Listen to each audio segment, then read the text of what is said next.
Bonjour à tous, c'est Psyplay, j'espère que vous allez bien. Une nouvelle mise à jour est arrivée dans les Sims 4, elle apporte des nouveautés gratuites et les deux nouveaux kits ont fuité. Oui, encore. Nous allons parler de tout cela dans cette nouvelle vidéo d'information mais aussi de spéculation, un tout petit peu, tout en restant prudent comme toujours. J'en profite pour vous remercier pour vos petits messages, je vais mieux, merci beaucoup. Si cette vidéo vous plaît, n'hésitez pas à vous abonner mais aussi à mettre un like et à écrire un commentaire pour soutenir la chaîne et permettre qu'elle soit davantage proposée à d'autres fans des Sims sur YouTube. J'adore vous lire et discuter en commentaire. Parlons d'abord de la mise à jour du 11 octobre, nous sommes sur le site internet des Sims 4 dans la rubrique Infos et mise à jour. Bonjour aux fans des Sims et à ceux qui les rejoindront bientôt. Avec cette nouvelle mise à jour, nous nous préparons à accueillir de nouveaux joueurs dans les Sims 4 avec les informations nécessaires pour se lancer en partie grâce à une collaboration avec les Sims mobiles. En plus du nouvel accompagnement pour les joueurs, nous avons également un certain nombre de résolutions de bugs pour les problèmes signalés par la communauté, ainsi que du nouveau contenu pour créer un sim CUS et le mode construction. Que vous jouiez avec les Sims 4 depuis longtemps ou que vous nous rejoigniez maintenant, il y a du contenu pour tout le monde, alors passons aux notes de patch pour découvrir ce qui vous attend dans cette mise à jour. L'équipe, les Sims. On comprend bien dès ce message d'introduction qu'une partie du contenu de cette mise à jour est destinée aux nouveaux joueurs, puisque le jeu de base devient gratuit à partir du 18 octobre. Emily va accompagner les nouveaux joueurs principalement, système d'accompagnement d'Emily et astuces du centre d'aide. Cette nouvelle fonctionnalité amène un nouveau visage dans les Sims 4, Emily que vous avez peut-être déjà vu dans les Sims mobiles.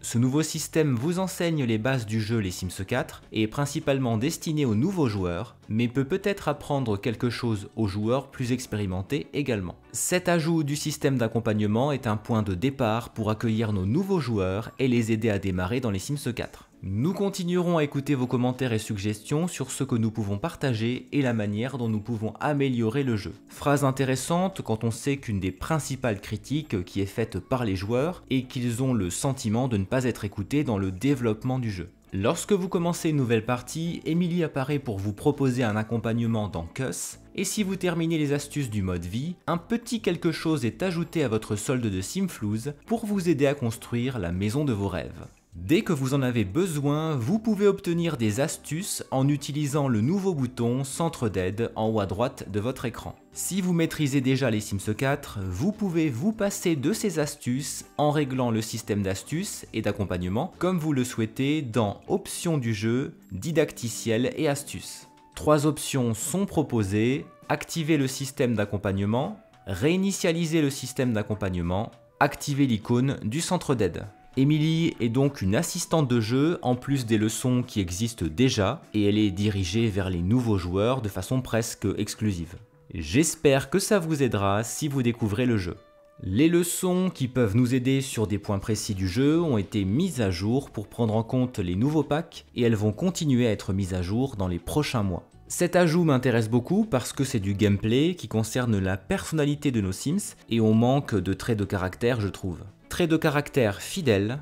C'est toujours une bonne journée lorsque de nouveaux traits de caractère sont ajoutés au jeu de base et aujourd'hui nous vous proposons le trait de caractère fidèle pour les Sims adolescents, jeunes adultes, adultes et âgés. Les Sims fidèles accordent beaucoup d'importance à leurs relations et font preuve d'un engagement total, qu'il s'agisse d'une amitié, d'une histoire d'amour ou même d'une relation professionnelle. Ils évitent toutes sortes de tromperies, la confiance de leurs proches est trop importante pour qu'ils risquent de la perdre. À voir quelles sont les implications en jeu, mais dans l'idée, je valide totalement. On veut du gameplay. Dans le mode Créer un Sim, je vous propose de découvrir ensemble les nouveautés avec Patricia Conrad. Si vous ne la connaissez pas encore, je vous mets en lien en haut à droite une vidéo. Vous découvrirez sa nouvelle famille et sa maison. Les Sims fidèles accordent beaucoup d'importance à leurs relations et font preuve d'un engagement total, qu'il s'agisse d'une amitié, d'une histoire d'amour ou même d'une relation professionnelle. Ils évitent de mentir et de tromper, car la confiance de leurs proches est essentielle pour eux. Il a l'air sympa ce trait de caractère.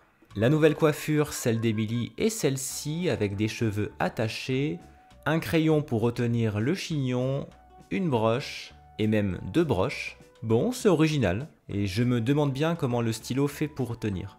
Bref. Il y a aussi ces nouvelles lunettes avec plusieurs coloris, en doré, en blanc, argenté plutôt, en beige, en rouge et en noir. Je trouve qu'on manque de lunettes dans les Sims 4, donc très bonne idée, surtout pour un ajout gratuit dans le jeu de base. Il y a aussi ce nouveau pull avec plusieurs coloris, orange, jaune, rouge, je vous les montre à l'écran. Alors c'est plutôt un pull de vendeuse, de commercial je dirais. Il est bien texturé, pas mal. Pour tester les nouveaux tatouages, on retrouve obligatoirement Patricia en sous-vêtements, bon, un premier avec 3 plum bob, au niveau de l'avant-bras, mais aussi celui-ci avec d'autres détails, des petites étoiles ou bien des flocons de neige autour. Et sur la cuisse, 2 tatouages plan de vache, celui-ci sur la cuisse gauche, plan de vache qui a mangé un gnome apparemment. Ou encore celui-ci sur la cuisse droite, avec une belle tête de squelette de plan de vache et des fleurs. Ça c'est quand on oublie de lui donner à manger, ce qui ne m'arrive absolument jamais. En mode construction, il y a ce ventilateur de plafond plum bob parfait pour 75 simflouz. Ce ventilateur est l'ajout parfait pour n'importe quelle pièce. Et si vous passiez un peu de temps à vous détendre en observant le plum bob coloré tourner au-dessus de vous, vous pourriez même acheter d'autres couleurs qui conviennent davantage à votre humeur. Environnement 1. Le plum bob change de couleur. Attention, ce n'est pas une lampe, on le trouve dans les décorations, dans ornements du plafond. Et puis j'ai découvert un peu par hasard qu'il existait de nouvelles couleurs pour ces cadres. Les voici à l'écran, auparavant il n'y avait que de la couleur bois si je ne me trompe pas. Maintenant il y a d'autres couleurs comme du bleu et du rouge. Alors ce qui est un peu surprenant, c'est que je vais vous parler dans très peu de temps de fraises et que ces tableaux de fruits sont mis à jour. Est-ce qu'il y a un lien? Je ne sais pas, en tout cas c'est curieux. Ce n'est pas facile de faire le tour des nouveaux objets en construction et dans le mode créer un sim, car ils ne sont pas toujours listés dans les notes de patch ou dans la communication sur les réseaux sociaux. Il faut creuser un peu et tester soi-même en jeu. Les joueurs sur console bénéficient d'une mise à jour de l'interface utilisateur. Les joueurs sur PlayStation et Xbox peuvent désormais ajuster la taille des éléments de l'IU dans le jeu en allant dans Options du jeu, Accessibilité et en déplaçant le curseur sur la taille souhaitée. Nous vous recommandons des paramètres maximaux et minimaux, mais vous pouvez choisir une taille plus petite ou plus grande si vous préférez. Si vous vous trompez, il est possible de réinitialiser les paramètres et de revenir à ceux établis par défaut. Ouf! Toutes les explications complémentaires sont à l'écran. N'hésitez pas à appuyer sur pause pour pouvoir tout lire. Je ne me rends pas compte des changements que cela peut avoir concrètement parce que je joue sur ordinateur, mais ça m'intéresse d'avoir vos retours en commentaire bien sûr si vous jouez sur console. Concernant la connexion à la galerie, elle ne sera plus automatique quand nous démarrons le jeu. Nous nous connecterons manuellement. Espérons que cela pourra permettre que la galerie soit plus fluide, car elle rame régulièrement, elle cherche en boucle à se connecter, et ce n'est pas plus mal de choisir quand se connecter pour alléger la charge sur le serveur, parce que nous n'en avons pas besoin tout le temps. Concernant les corrections de bugs, je vais être rapide parce qu'il y en a un certain nombre. Je vais m'intéresser aux plus importantes, aux plus significatives. La plupart sont des corrections de bugs mineurs. Dans le jeu de base, il y a des correctifs concernant des scénarios, mais aussi appliquer des échantillons de vêtements ne devrait plus changer l'ossature féminine en ossature masculine. Ouf, c'était bizarre. Personne ne s'y attend, mais si un sim est tué par quelque chose venant de l'espace, il obtiendra le trait de caractère « tué par une météorite » dans l'arbre généalogique, ainsi qu'une icône représentant sa mort prématurée. C'est bien que ce soit réglé parce que cette mort est sympa et sans l'icône spécifique, c'est comme si elle n'existait pas. Nos sims se feront aussi moins de farces, notamment dans les toilettes. Petite obsession des toilettes contrôlées après celle du portable. Sur console, un correctif concernant le scénario des extraterrestres ont volé mes parents. Et dans l'extension Escapade enneigée, les décorations carpes coûtent désormais 25 simflouz lorsque vous les ajoutez à la célébration du Festival des enfants. L'inflation est partout décidément. Dans Vie à la campagne, il y avait un petit problème avec le pub.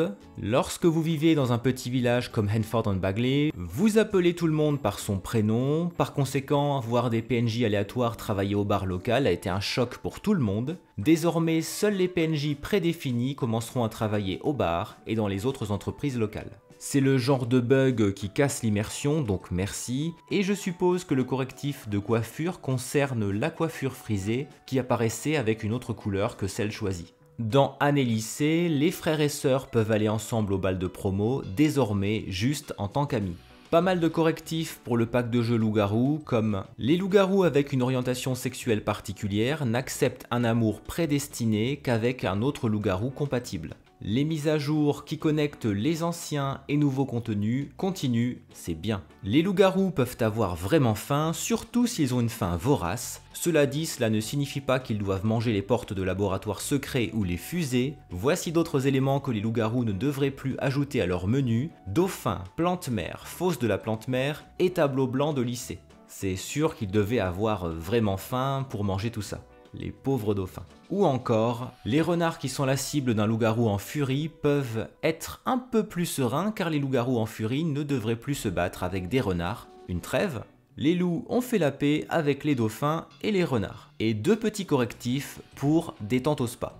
Que pensez-vous de ces ajouts gratuits et de ces correctifs ? Est-ce que vous avez une préférence de contenu? On est à mon avis sur de petits correctifs de bugs, c'est toujours bon à prendre, et cela montre que le pack loup-garou comportait quelques bugs mine de rien. Et pour le contenu gratuit, c'est modeste, mais comme je dis toujours, quand c'est gratuit, on prend. Alors merci. Et le public cible est plutôt les nouveaux joueurs. Bienvenue parmi nous.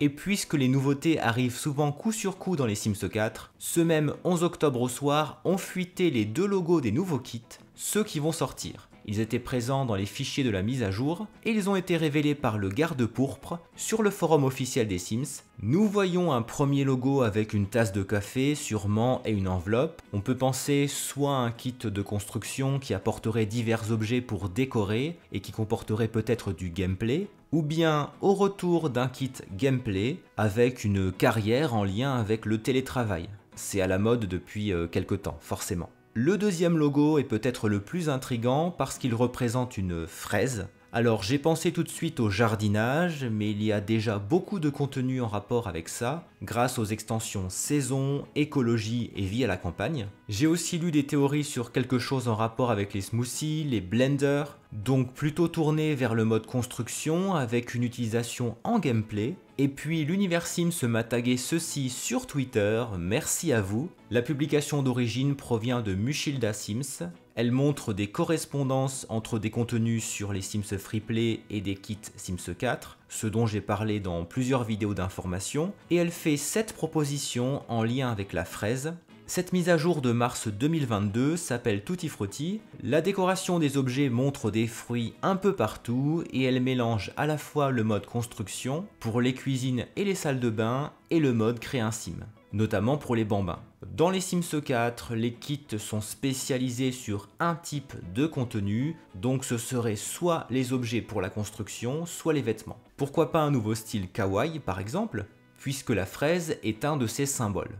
C'est très flou pour l'instant, il faut rester prudent parce que rien n'a encore été officialisé par EA, mais puisque le très sérieux site l'Univers Sims a publié les 2 logos, c'est qu'ils proviennent bien des fichiers du jeu, donc cela va arriver bientôt et peut-être que ce sera annoncé le 18 octobre. Mais je suis certain que nous espérons toutes et tous une annonce de contenu plus important et impactant pour le jeu, et pas seulement de kits.